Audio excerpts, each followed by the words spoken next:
I left the sport, the U.S. National Championship in 2007. That was my last race. So my symptoms really kicked in strong where they were out of control around 2012. And I was lost. What I know from the sport now is every time we went down the track, we were probably getting micro concussions. I would wake up and not know where I was at. And I rationalized it. I would say, oh, you know what? I traveled so much to have such a great life that's why I don't know where I'm at. The truth was I was getting to that point where I wasn't recognizing familiar faces and I had no idea. So even to this day, I'm still like that. I didn't know what the day is. I don't know what the month is. I had these 8-foot scrolls all over my house and I was writing on the walls and stuff, just trying to keep up so I don't miss work or miss the doctor's appointment. Crazy part is like I had at least 4 teammates that took their life.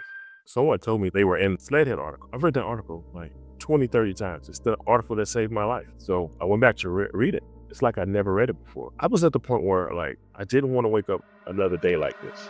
Hey everybody, this is Will Gordon from the Willpower Podcast, briefly coming on before this next excellent episode to remind you all that did you know that 76%, you heard that right, 76% of you that follow my content regularly have not subscribed to my channel yet, and I'm really wondering why that is. So if you could, the easiest and freest way to help support my show is to hit that subscribe button on YouTube, Spotify, Apple Podcasts, all of it. Like it, share it, send it to people that you think it might help. Because that's what I'm doing here. I've been through it. I lost my liver. I lost my kidney. I had such a severe alcohol addiction that I feel you, okay? I understand what you're going through, and I'm really hoping that these stories are helping. So if you want to hear these stories keep coming, then please hit that subscribe button. It'll be the best decision that you'll ever make. Thank you so much for supporting me, and I really hope you enjoyed this next episode. I heard it was a pretty good one. Take care, everybody. Hey, everybody. Welcome back to another excellent episode of the Willpower Podcast. Today, I'm thrilled because I have my first Olympic athlete on the show. So I would like to introduce him. His name is William Person.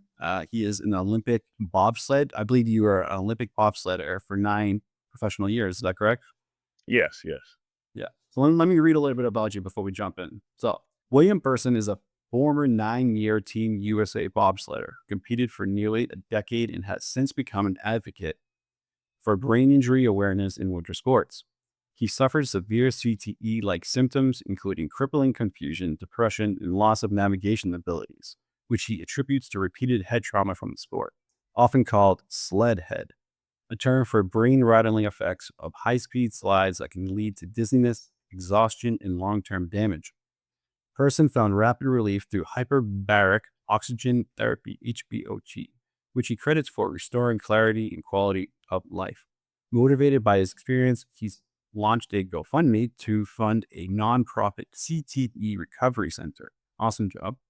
Motivated by his experience, he's launched, fund a nonprofit CTE center offering free HBOT and care to athletes and military veterans affected by brain injuries. He's publicly rejected industry settlements that only offered evaluations, pushing instead for real treatment access, and uses the slogan, "Sled head is brain damage," to warn others about the risks. His story has been covered in outlets tied to HBOT advocacy, emphasizing the silent epidemic of CTE in Olympic sliding sports. So first and foremost, Will, thank you so much for coming on the Willpower Podcast with Will Gordon and sharing your story with us. Oh man, I appreciate you having me. By the way, that name, that's an awesome athlete name. Well, Will Gordon or Will Pierce? Yeah, Will Gordon, man. That's like this flash. Come on, Will. Yeah, absolutely. Podcaster, athlete, whatever, right? I mean, it doesn't matter. This is what you do with the name, right? So Will, if you could give us a little brief background on you and a little story about yourself. Well, how far back you want me to go? However far back you want to go, Will. Well, I'll tell you what. One of my biggest missions here is that article came out, Sledhead, right? And I'm gonna give you the juicy story. Like, my girlfriend is from New York, so she's on the phone with her family a lot, and then, man, they'll just be talking loud, and it kills me, right? And if you look at my glasses, like, just slightly tinted, because I'm sensitive to smells, lights, and sounds now. So that's kind of from the concussion stuff. I didn't know, but yeah. So make a long story short, me and my girlfriend, we're really considering splitting up because I couldn't take the noise. So during COVID, I found a lake house back in the Midwest, out in the middle of nowhere, and I said, I'm going back to get some peace and quiet. And I sat there, and like at that time when I was walking, I have 4 acres out there. It's pretty, it's serene. The ground always looked like it was doing this in front of me. So my balance was off. I get vertigo a lot. I get these crippling migraines and this anxiety that shows up. I never knew what that was. And I worked in mental health all my life. And so when I was there, somebody sent me that article, Sled Head. Meanwhile, my other teammate had just killed himself. He had just taken his life. And yeah, he's the one who called me. He was speaking this gibberish, and I couldn't understand him. And I just said I had to find this guy some help. So let me back up just a little bit. So while I was at the lake house, uh, man, the weirdest thing happened. Like I found that article, I read it, I got on my knees and thank God that all the symptoms missed me. And I sent that article to my girlfriend. She circled some stuff and sent it back. And what first thing I saw was noise sensitivity. The whole reason I was over at the lake house in the first place. And then I went down that list. I checked almost everything on that list except Parkinson's. And it was just like an eye opener.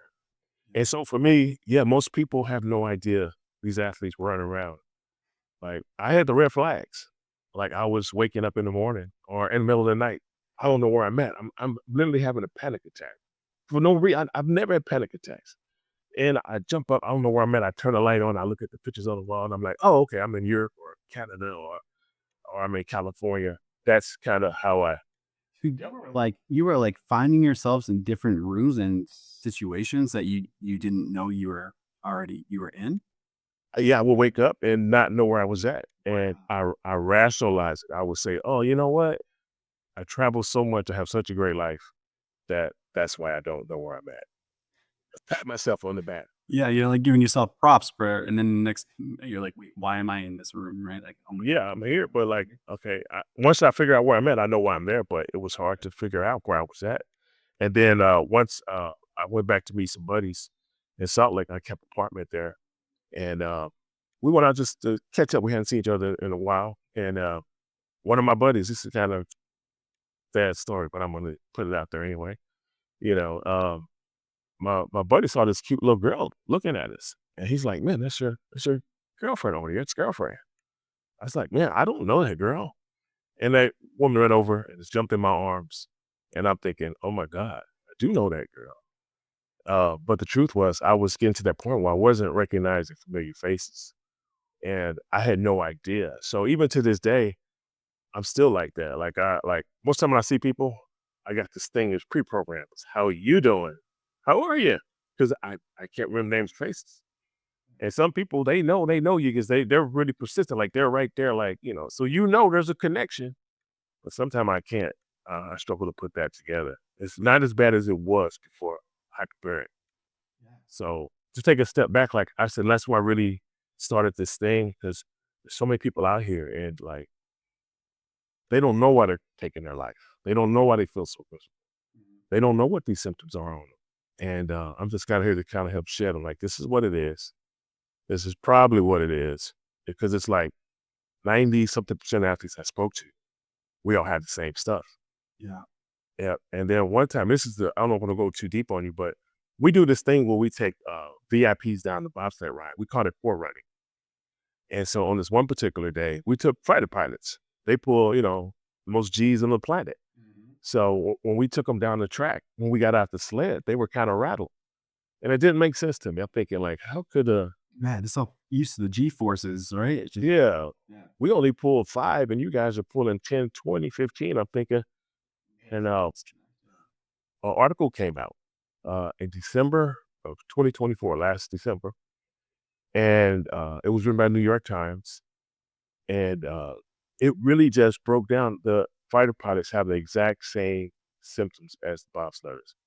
It's identical. And it makes sense to me now. It's the G forces that's getting us. There were spikes, according to the New York Times article, there were spikes at 81.5 G forces. Wow. Space shuttle pulls like 3 or 4. I mean, it's just like, what are we doing, rattling our brains like that? Yeah. Well, Yeah. it was fascinating. Will, is like when I watch, because I love watching the Olympics. I'm one of those people that I love both Olympics, but I'm particularly have a fascination with the winter ones because I love hockey, I love skiing, I love all the winter ones. So, and bobsledding to me was always the most interesting and fun to watch because it's like it's something that you as a kid you're like, oh, that would be really fun to do as a That's me. yeah, right. However, that being said, right, I would watch you guys, get run down the whatever you can describe the terminology and correct me if I had to mess up because I don't know much about the terminology and things like that for bobsledding. But when I would see you guys take like those crazy turns and then everyone's head would in unison kind of do that, but sometimes they wouldn't in the head in Yeah. your heads, like you don't catch like the whatever the G force correctly, and then next thing you know, you're boom, boom, boom, boom, boom, boom, boom, like against Yeah. the sides of the sled. Oh, absolutely. I would I would the hairs on my neck would stand up and I would get like the creepy crawlies, I'd be like, oh my gosh, like, their heads are just bouncing and they're going. How fast are you going in those sleds? Well, I think the top speed is that new track up in Whistler. It's like 95 miles an hour. Usually it's about between 85 to 90, depending on what. Every track's a little bit different. Right. So the more turns you have on there, the little bit slower you go because you have to control that speed. Sure. But yeah, like, but when you see people say doing that, like, we're not doing that on purpose, just so you know. Yeah, because of that Disney movie. Yeah, because of that Disney movie, a lot of people think that we in the turns practicing doing this together. Like, that's not a thing. That G force is gonna do it for you. You really don't have a lot of choice in the matter. I left the sport. My last race was the U.S. National Championship in 2007. That was my last race. Um, it was 2007. So my symptoms really kicked in strong when they were out of control around 2012. Between 2012 and 2000, like 16 or 17 is when it just got really murky. Yeah. And like I was just, man, I was lost. I didn't it was times where I just like I would take my mattress out of my bedroom off the frame and put it in the living room. Because like I was literally crawling around the house on some days. So So you would just because you couldn't sleep in your room. no, it wasn't about sleeping. Sure, I was sleeping all the time, but I couldn't get up. I couldn't get out of bed. And like every night before I went to bed, what I would do, I started drinking two things that I never drank in my life before. One is black coffee or coffee, period, and Coca-Cola. So if I know I had to get up in the morning before I went to bed at night, I'll put something on the nightstand in the thermos. And if I didn't have that, I wasn't getting out that bed until probably 3 o'clock that day. And that's how I, kind of got started with it. But the other thing is like when I woke up, I didn't know where I was at. Like I would wake up. Well, I know where I'm at on most days, but I didn't know I didn't know what the day is. I don't know what the month is. I always think it's January or August. And I don't know why those 2 months, but yeah, that's kind of, so I had a planner and every day when I woke up, I had to look at the planner to figure out what the day is and what the time is. And that's how I started my day. And then I had these 8-foot scrolls all over my house and I was writing on the walls and stuff, just trying to keep up so I don't miss work or miss a doctor's appointment or whatever I needed done. It was all over those scrolls, just trying to figure this thing out because I was lost. I didn't. And I thought I was becoming diabetic. That's what it feels like low blood sugar. Yeah. Yeah.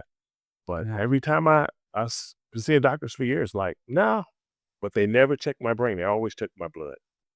Do you think that was intentional, or do you think that was just that's what they did? No, I don't really think it was intentional because when I was going to see them doctors, I was convinced. I was, I'm diabetic, guys. I'm becoming diabetic. I need y'all to figure this out so I can at least get the insulin that I need so I don't keep crashing like this. And they do all the tests and they was like, "Ah, you're not diabetic." It didn't make sense to me. That I still eat clean. Like I was, it just didn't make sense to me, but it No. felt like it. Crazy part is like I had at least 4 teammates that took their life. On a given year, there's only That's cruel. 12 maximum in national team. How many teams Yes, on a team if there's only you reach 12, really? So there's you about 12. Yeah, and then there was other guys once I started figuring out what this was after the other guy came back with CTE. I say, okay, now we got a name with this thing. And then I started asking questions, and so many other people's like, yeah, I tried suicide. I tried a couple times, and I wanted to kill myself. I still want to kill so it's that kind of thing. It's just like it was. We kind of like bobsledding is one of those sports. It's kind of cutthroat, very cutthroat. And actually, there's people. I'm always interested in learning new things about different sports. It's the one sport, and I hate to say this, and I don't want this to come off as negative because I love my time there. Of course. But there was an article, like I have receipts for this. They got audited 2 years ago, and in that article, they talk about the good old boy system, about the racism. And so when I first started racing, when I first got to Lake Placid, this guy came up to me and he told me, "Hey, it's the good old boy system here, but it's getting better." And I'm thinking, this is like 2000. I said, that's no way. I mean, at the time, my ex was on the German Olympic team. She was a sprinter for Germany. And I'm training with the Germans, and I shower in the locker room with the lady. I mean, like, you mean, how could that still be going all around the world? But I still got racism here at home. And so actually, they just did an update on it, and I got somebody sent me that information.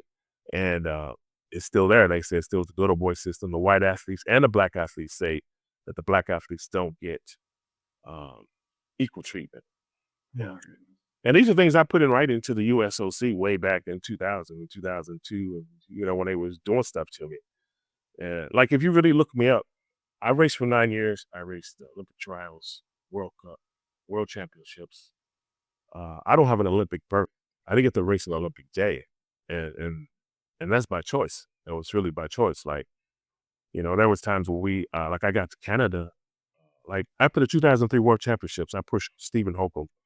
God bless him. He took his life at the Olympic Training Center in around 2018. He won all the gold medals for America over the last 20 years or so. And so I pushed him to his first top 10 World Championships. So the next season, I'm supposed to be, I'm either number 1 or number 2 brakeman in the country. But our coaches wouldn't fly me to camp in Canada. So I flew myself up there. And so when I get there, it's like, we all won these cell phones at the World Championships the year before. And so we all had the same number, just one digit off, all the national team people. So I get a message from one of the drivers. He says, "Hey, Coach Tuffy says he wants, when you guys move," he said, "well, right now, everybody's paying for their hotels, the sponsors, whatever." He said, "well, when we move to the new hotel, the Federation is going to pick up the tab, and you won't be welcome to be here. You will have to get somewhere else to stay." And the guy told me, "I don't know why he's telling me to tell you this." So I called the coach from my phone, and he didn't answer.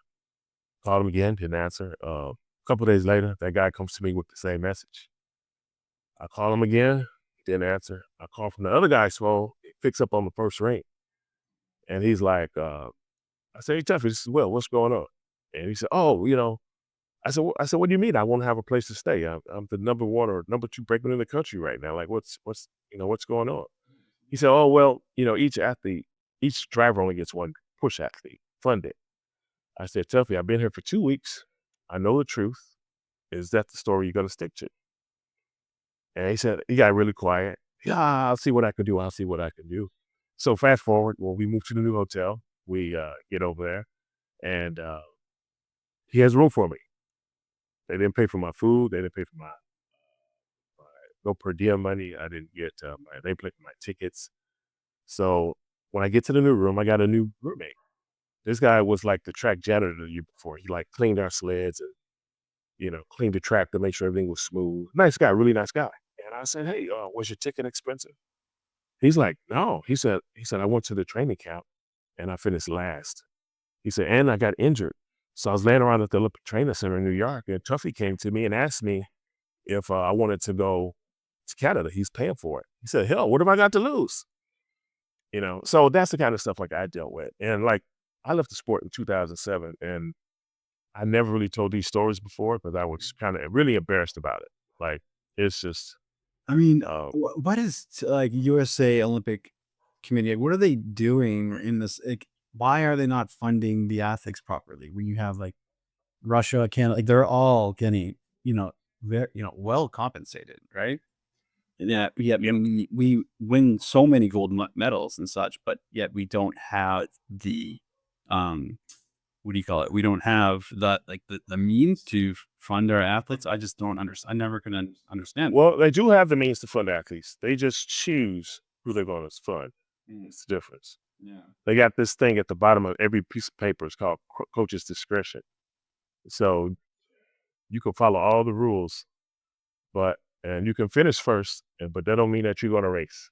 So Will, I have the same issues. I have extreme neuropathy, and because of I'm a double transplant patient, I lost my colon and half my colon in my gallbladder because of my alcohol use disorder. So I'm on constant immunosuppressant medication, which in turn it really hijacks your memory, short term memory especially. So I am constantly like, what was I just talking about? Like, what did I just say? Nothing. I'm not comparing it to the extent of the CTE symptoms that you have in your life, but like, how do you cope with that? Like, how can you make life manageable and and how do you express yourself in the way that you were trying to express yourself with these symptoms? Like, how do you make the best of it? I guess is what I'm asking. Well, one thing that saved me is hyperbaric oxygen. Yes, good. Let's talk about that. Yeah, it took me a long time to get the research because I wasn't processing much. Like I started writing and started reading. I don't know. Like for example, someone told me they were in that what's that article? The Sledhead article, right? I've read that article like 20, 30 times. It's the article that saved my life. And they told me they were in the article, and I was like, "Are you sure?" So I went back to read it. It's like I never read it before. That's wild. And it happened again. I was doing all this research for a year and a half, trying to find out. I said, okay, they have to be lying to us about how many G forces they were pulling. And then next thing I know, I was talking to Pavli Jvanovic's brother. He's the guy who took his life. He told me, he said, you guys pull 84.5 Gs. I said, that's way too many. That's not possible. I said, where'd you get that information from? He said, it's in the article Sledhead. And once again, I go back. I've been researching this information. I'm sending emails to like professors and people who do measurements like that, trying to find somebody who can help us. And it was right there and right. And I had read it over 50 times probably. And you just can't recant it because of the CTE. That's stuff I don't. Yeah. But what the oxygen does, like, I wish I could have shared a video with you from 2 weeks ago. I'm planning on opening up this free wellness center for CTE. Yeah, which is amazing. Congratulations on doing that. That's so courageous and awesome. I appreciate it. Yeah. Well, and so it's like, when I use it, it's just, as long as I'm consistent with it. Like if I go about, like one time I was feeling so good. I had been using it. I just found the video because I was making these little videos and putting them on TikTok and just trying to document this thing because I was confused. I was lost. I didn't know what it was. When you get into these chambers, how do you feel? If I try to go a few weeks without it, I actually did one time. I said, okay, I'm feeling so good. I don't think I need any more. Where Joe Namath was when he started using this. So I said, okay, I stopped using it. So about after the third or fourth week, man, I was in such a dark place. I was hating life. And After the fourth week of not being able to use it? yeah, I was like, I couldn't figure out what was wrong with me until I literally tripped over the dang old thing in my living room. And I was like, oh yeah, I'm just seeing if I still need it. And so then I went backwards and got back in that chamber. And yeah, so, but if I go a few weeks without it, like it's just no. Yeah. I mean, that's a necessary piece of equipment that you have to have going on with a habitual usage, right? I mean, that's something that you need to be very mindful of. Like, okay, like, this is going to help me become, the version of myself that I really think I need right now. Because without it, you're not getting enough oxygen or whatever it's doing to your brain, where it's you have to suffer so much. So Yeah.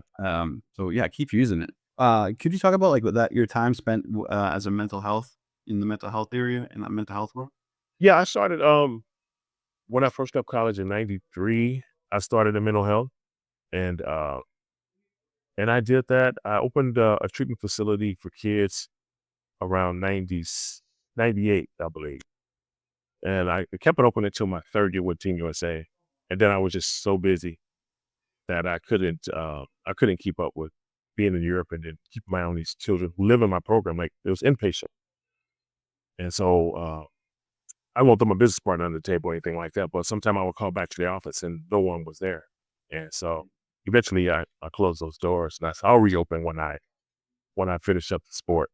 And that wound up being like 6 more years later. I'm really glad that you just mentioned that destructive nature of what CTE can actually potentially do to a human, because you hear stories all the time on the news of someone committing suicide because of CTE symptoms or undiagnosed CTE. You hear that all the time. I'm curious, like in your opinion, like what do you do you think people are honestly aware of just how common this is? No. No, right?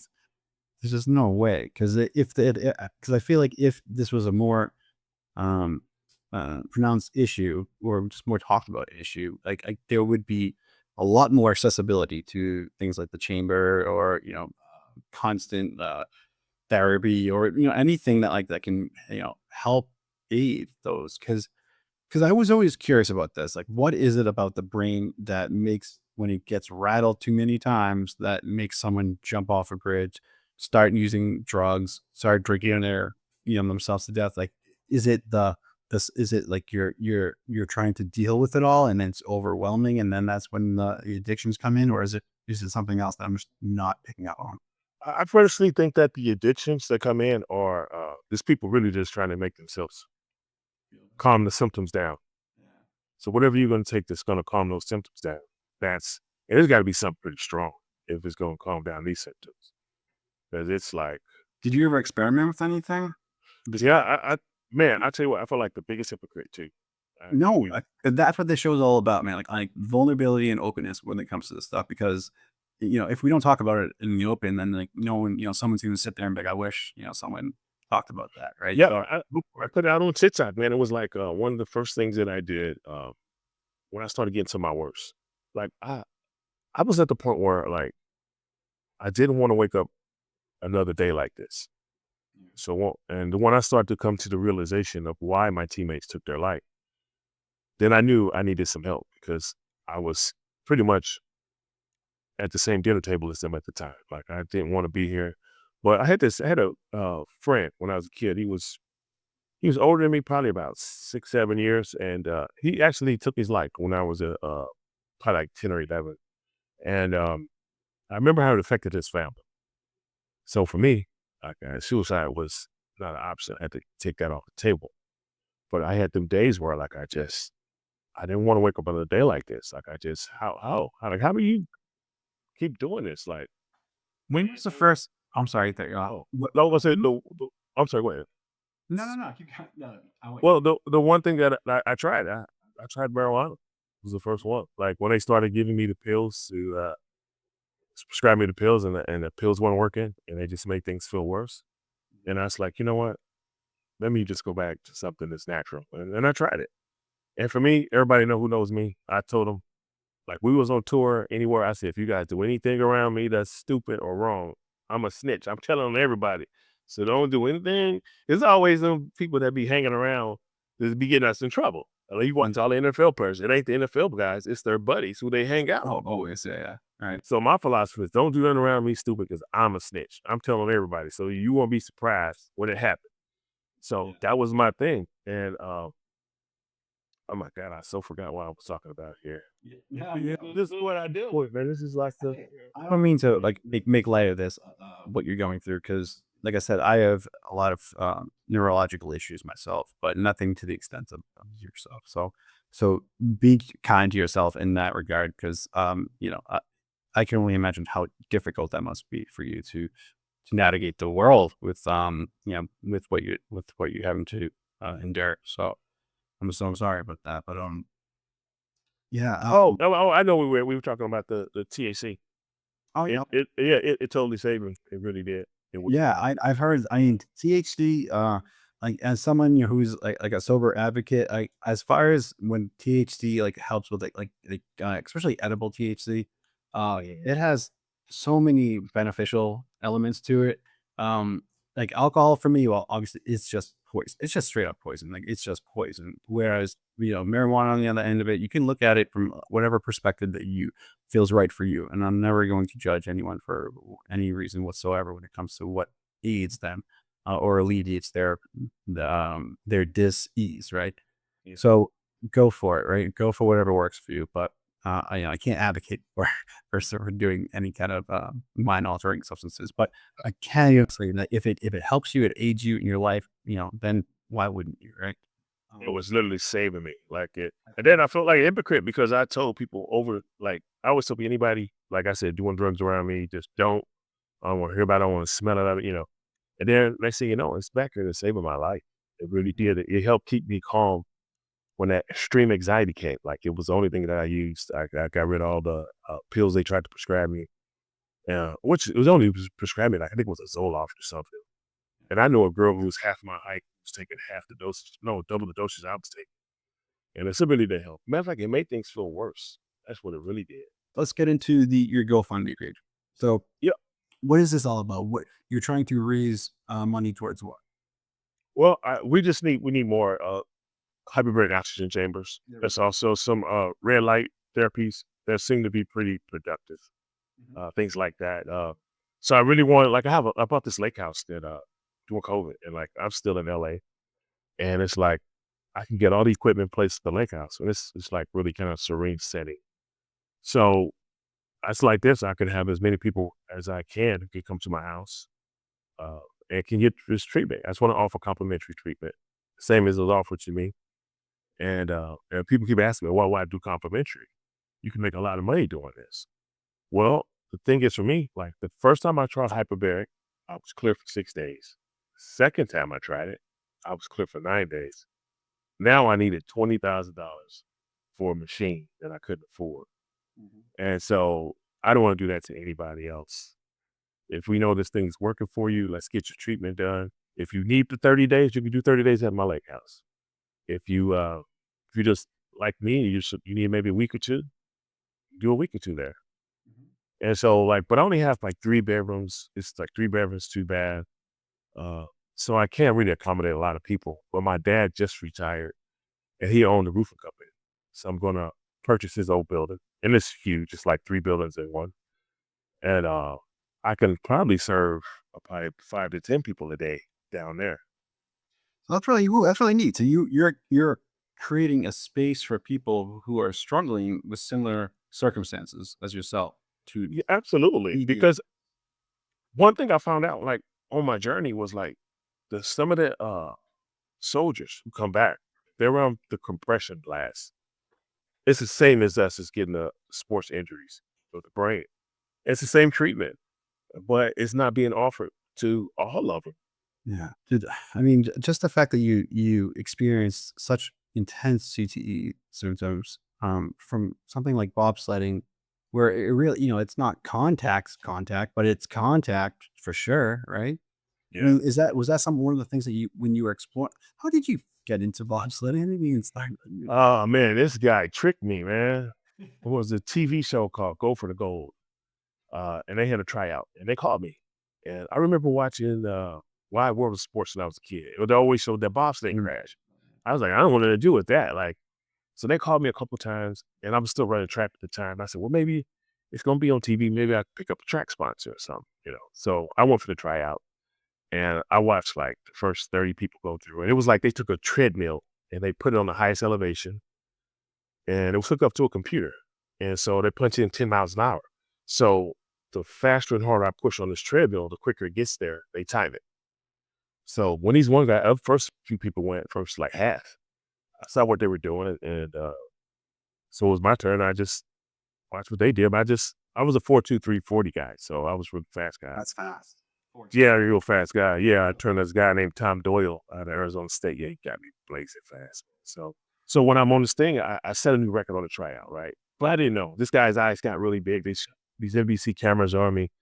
This guy puts his arm around me. He's like, hey, if I offer you, I think it was like $50,000 for the next 3 months, would you race on my team? At that time I had a youth treatment facility. I'm a businessman. I gave him an educated answer. It's like, yeah, if that's a fair price, if not, we can renegotiate later. I'm thinking 50 grand cash in 3 months. Please sign me up.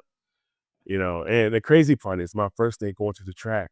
I remember getting off the truck at the top of where Salt Lake City Olympics were at Park City. I get off the truck.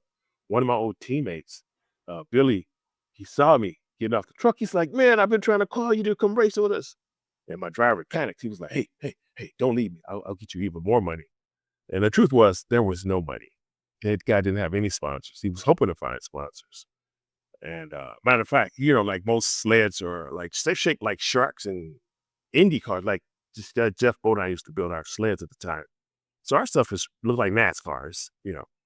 But this guy's sled looked like, remember that old, I think it was an AMC Pacer or something. I don't know if you remember that car. It had like a little bubble on it. Yeah. It was not aerodynamic. Put it that way. Even the girls were beating us to the bottom of the hill. So this guy, he didn't have any experience driving, which I didn't know, which is the reason why I want transparency in the sport. And he didn't have any money.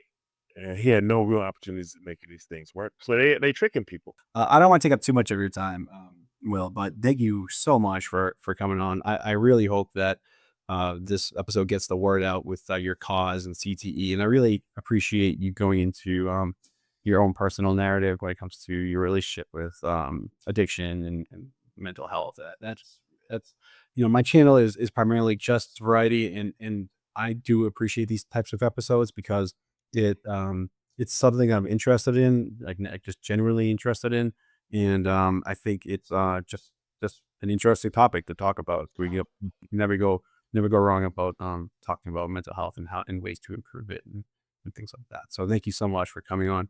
If people want to locate you, track you down, send you a message, where can they reach you?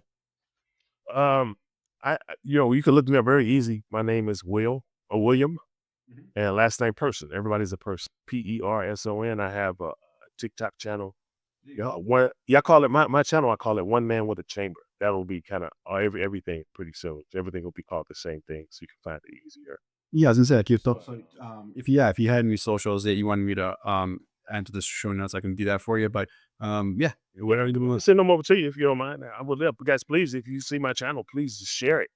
Get the information out. I promise you guys, I was in dementia, and this is one thing that really got me the most. Is like, if you see our people begin to age, our elderly people, like there's no way in the world I wasn't considered to be in dementia. And if that chamber turned me around, and the statistics and the studies are out there, I was told, like, they do help people with Alzheimer's. Really? I haven't heard that yet. The grandfather Yes. was some So many studies of it on it. Yeah. And, I promise you, I was gone, man. I was my day. I don't even know I'm still alive, man. That was just that bad. Was there one before we jump off? I'm just really interested. Was there one crash in particular that really kind of did you in? Or was it just No. multitude of just the sport itself and the hammering away at the ring? Well, what I know from the sport now is every time we went down the track, we were probably getting micro concussions because the ice is not smooth. It's like a vibration, it's like a shaken baby syndrome. That's what they call it. It's like and then you add that in with the concussions, and the headbanging. It's just the perfect storm. This is this perfect storm. Yeah.